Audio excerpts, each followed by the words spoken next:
بیٹھ گئیں اور مجھ سے کہا کہ اب سورہ رحمان سناؤ. تو سورہ رحمان پڑھتے پڑھتے میری امی نے آنکھیں کھولیں اور آنکھیں کھول کے میری بہن سے کہا کہ منیزہ یہ دیکھو یہ کس قدر ایک حسین عورت تمہارے ساتھ کھڑی ہوئی ہے, ذرا اپنے اس طرف دیکھو کتنی حسین عورت کھڑی ہے تمہارے ساتھ, بیٹا یہ مجھے لینے آئی ہے. تو میری بہن کہتی ہیں کہ اماں یہاں تو کوئی نہیں کھڑا. نہیں, اس کے پیچھے دیکھو, اس کے پیچھے بھی کچھ لوگ کھڑے ہیں. تو میری بہن کہتی ہے کہ میں نے کہا اماں تو چلیں پھر کلمہ پڑھیں, پھر آپ کے جانے کا وقت ہے. کہا اپنے ابا کو بلاؤ جلدی سے.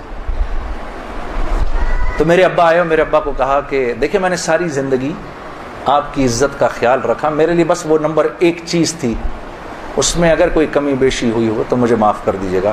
میں اب جا رہی ہوں, کلمہ پڑھا اور آنکھیں بند کر لی, بس اس طرح گئیں وہ.